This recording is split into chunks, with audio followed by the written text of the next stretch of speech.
अधराज, मुझे मेरा विजय धनुष दीजिए।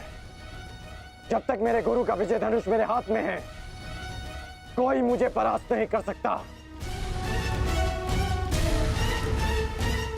शीघ्र कीजिए।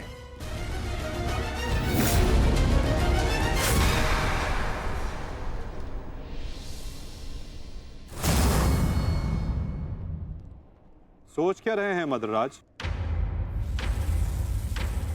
क्या एक सारथी की भांति आप आज्ञा का पालन करेंगे, या नकुल और सहदेव के मामा होने के नाते विश्वासघात?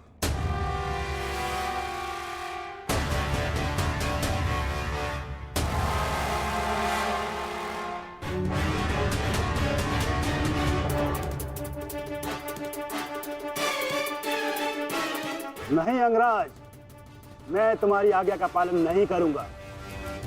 ये तो तुम्हारी करनी है अंगराज। एक महारथी को तुमने अपना सारथी बनाया, उसका अपमान किया, इसका दंड तो अवश्य मिलेगा।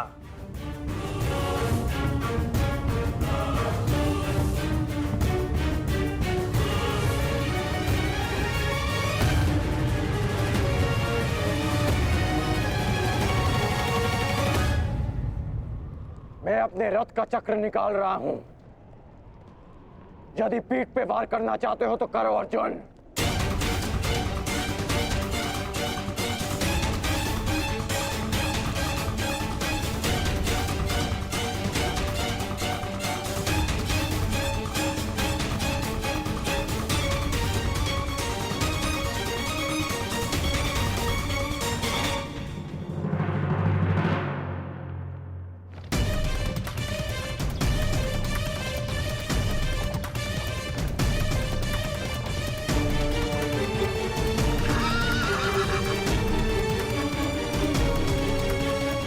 सारथी, उसको बंद करो, उसकी ओर जाना। चलो।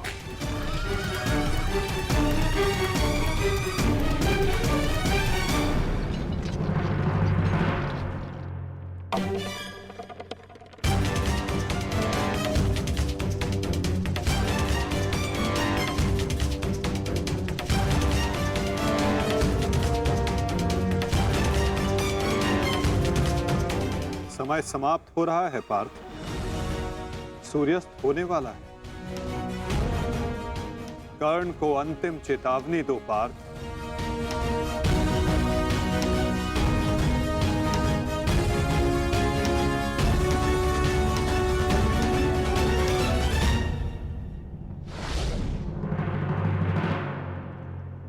मैं तुम्हें अंतिम चेतावनी देता हूं कर्ण।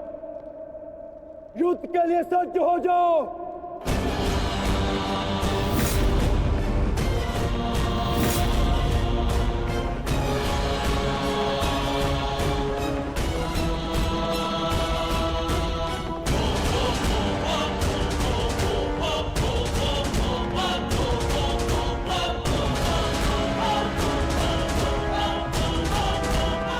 मद्रराज, मुझे मेरा विजय धनुष दीजिए।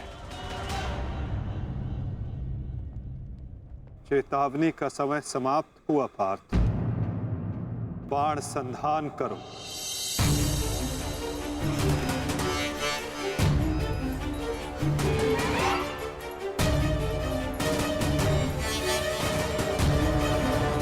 प्रहार कीजिए अंगराज। मैं निशस्त्र पर प्रहार नहीं करता सत्यसेन। इससे योद्धा की कायरता सिद्ध होती है। परंतु माधव, माधव वो निहत्था है। नहीं पार्थ, अंगराज अभी आक्रमण कर रहे हैं। अपनी दृष्टि से अनेकों बाण बरसा रहे हैं। यदि अंगराज के हाथों में विजय धनुष आ गया तो तुम कुछ नहीं कर पाओगे पार्थ। अंगराज को परास्त करना असंभव हो जाएगा।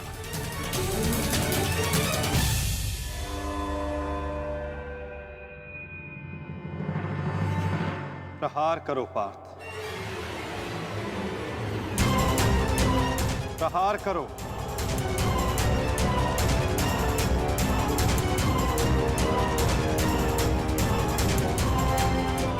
अपने मार्गदर्शक की आज्ञा का पालन करो पार्थ। अभिमन्यु की पीड़ा को स्मरण करो।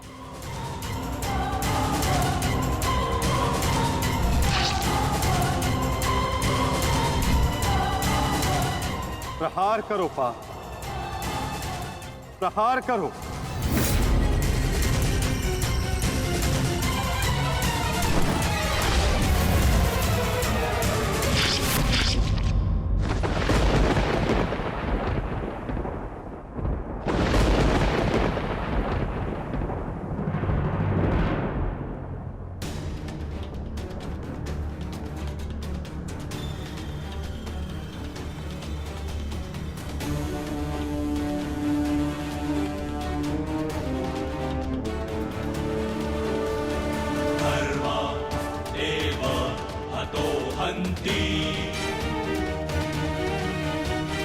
धर्मो रक्षति रक्षितः तस्मात् धर्मो न हन्त्यो। ये क्या है माधव? मानो धर्मो हतो वधि। अंत। अधर्म की नींव को गिराने के लिए भवन के सुंदर कंगूरे का भी अंत करना पड़ता है कर्ण। धर्मैव हतो हन्ति, धर्मो रक्षति रक्षितः तस्मात् धर्मो न हन्त्यो। मानो धर्मो हतो वधि। प्रहार करो पार्थ।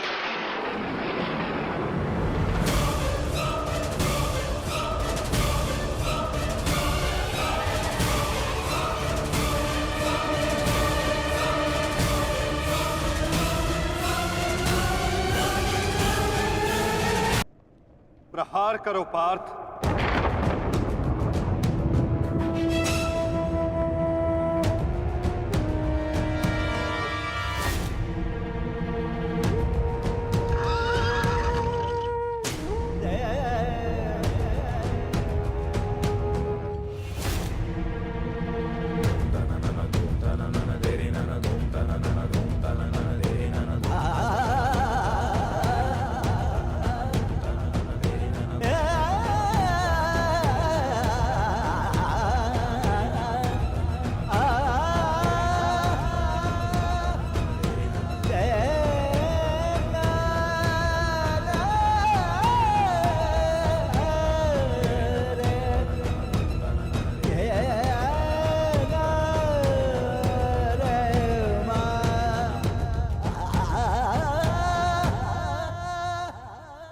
समय व्यर्थ मत करो पार्थ।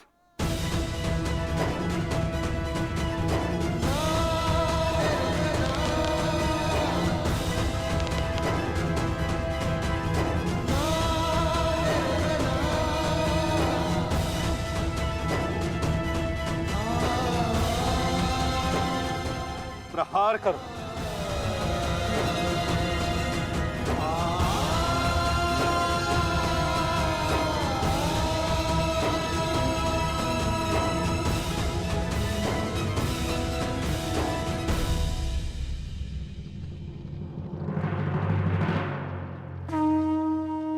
नहीं अर्जुन, रुक जाओ।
क्या ये आपका न्याय है? क्या इसीलिए आप मुझे मोरपंख हो जाने के लिए कह रहे थे? उत्तर दीजिए, उत्तर दीजिए, उत्तर दीजिए, उत्तर दीजिए, उत्तर दीजिए।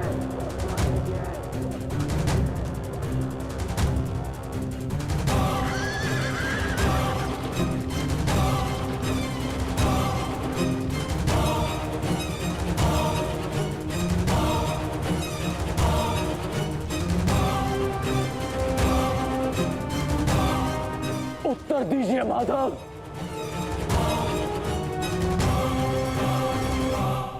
उत्तर बहुत लंबा है कर्ण, और समय बहुत कम।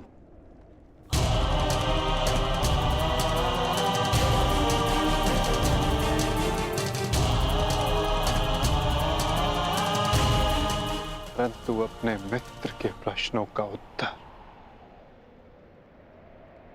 मैं अवश्य दूंगा।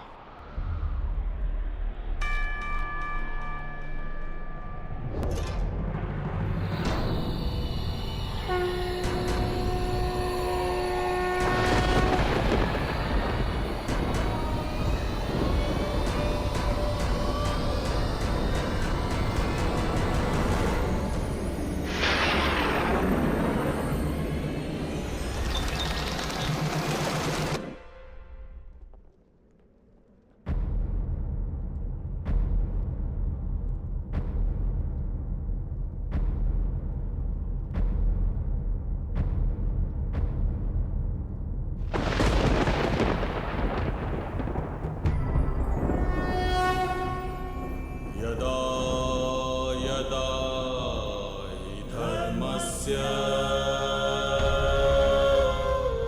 ग्लानिर्भवति भारत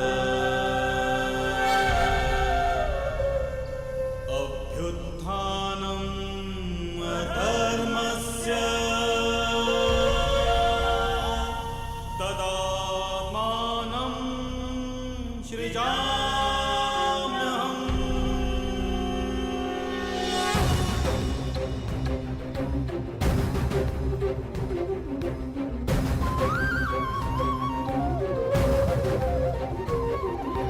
यदा यदा हि धर्मस्य ग्लानिर्भवति भारत अभ्युत्थानमधर्मस्य तदात्मानं सृजाम्यहम्। कुछ प्रश्न ऐसे होते हैं मित्र, जिनके उत्तर सबके सामने नहीं दिए जाते, जो केवल आत्मा से आत्मा को मिलते हैं। अब समय थम गया है, पूछो, क्या प्रश्न है तुम्हारे मन में?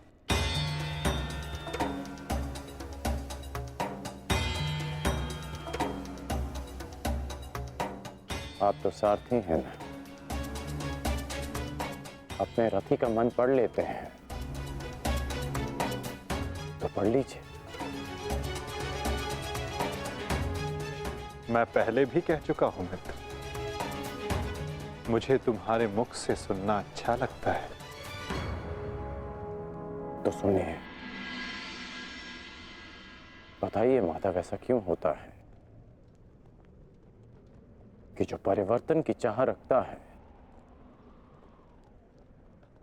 उसे समाज का क्रोध क्यों सहना पड़ता है? समय तो स्वयं बदलता है ना, तो वो परिवर्तन का विरोध क्यों करता है? परिवर्तित होना समय की प्रकृति है मित्र, और परिवर्तन का विरोध करना अधिकतर लोगों की प्रकृति।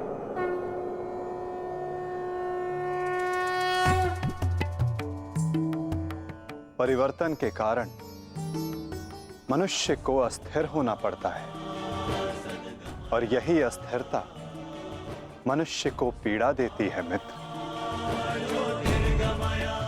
इसी कारण समाज परिवर्तन के विरुद्ध खड़ा होता है, परिवर्तन करने वालों को पीड़ा देता है, ताकि वो परिवर्तन के मार्ग से हट जाए। तो क्या इस विरोध के फलस्वरूप समाज को अधिकार है कि वो एक अबोध की हत्या करे? क्या दोष था मेरे भाई शोन का? यही कि उसने वेद पाठ किया। उसके लिए उसके मुख में पिघला स्वर्ण भर दिया गया।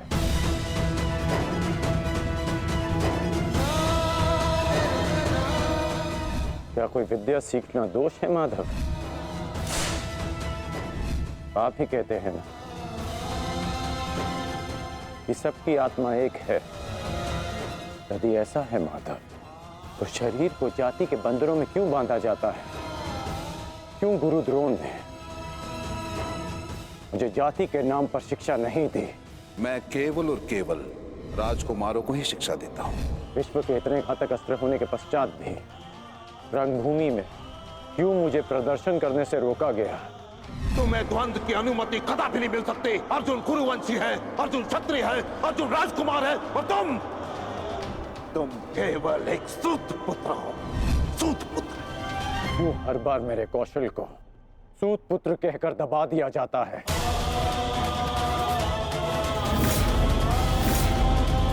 ठहरो, मैं एक सूत पुत्र से विवाह नहीं करूंगी।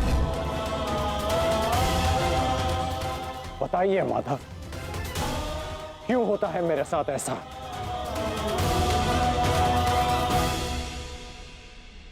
चूंकि तुम विशेष थे कर्ण, चूंकि भाग्य ने तुम्हें परिवर्तन के युद्ध का योद्धा चुना, और जो विशेष होते हैं उनकी परीक्षाएं भी विशेष होती हैं। जो अग्नि बुझाने का प्रयत्न करते हैं उनके हाथ भी जलते हैं मित्र। तपाया स्वर्ण को जाता है ताकि वो कुंदन बन सके, ना कि ताम्र या लौह को।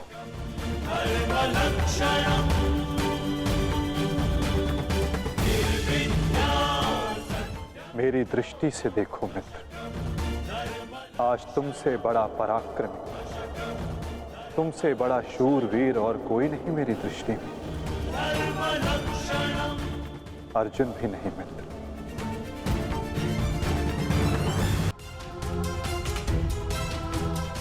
आशा की किरण आप थे माधव, आप मेरी प्रेरणा थे। फिर क्यों अन्याय किया आपने मेरे साथ?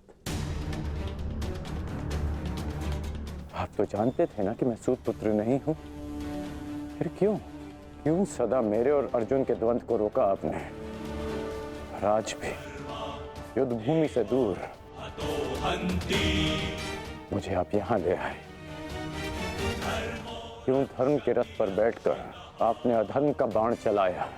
क्यों माधव?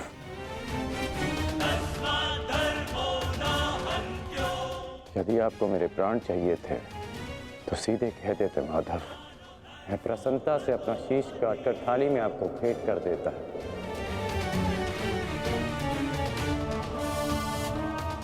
क्यों ये छल किया आपने? जब मैं रथ विहीन था तो क्यों मुझ पर प्रहार करवाया? क्या ये धर्म स्थापना है? क्या ये आपके अवतार का उद्देश्य है? बोलिए माधव।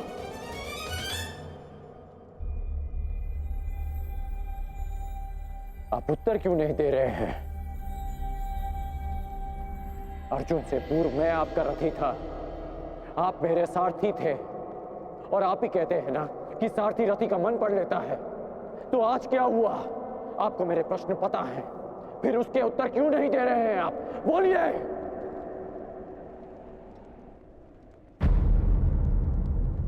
सारथी और रथी भिन्न कहाँ होते हैं राधे?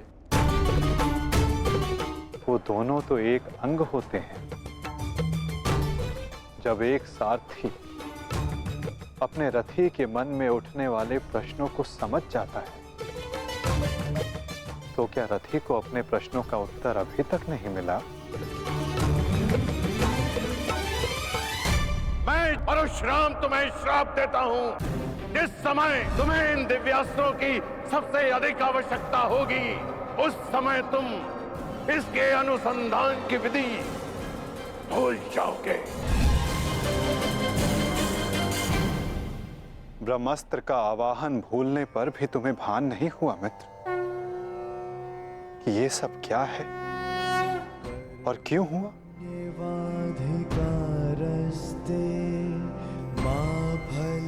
तुम्हें यहाँ खींच कर लाना मेरी विवशता थी मित्र। कर्म फल है ताकि परिवर्तन के इस शरीर पर श्रापों और पापों का बोझ उतारा जा सके।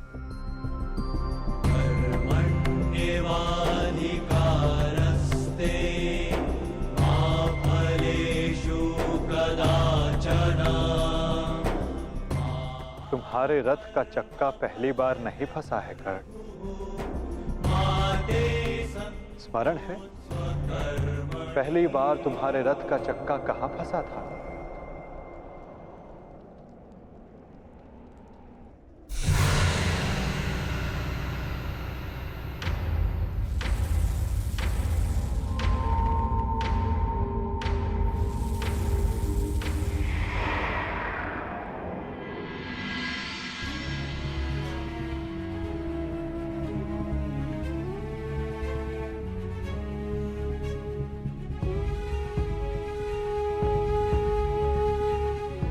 ये स्थान स्मरण है मित्र, स्मरण है कि हम किन परिस्थितियों में पहली बार मिले थे?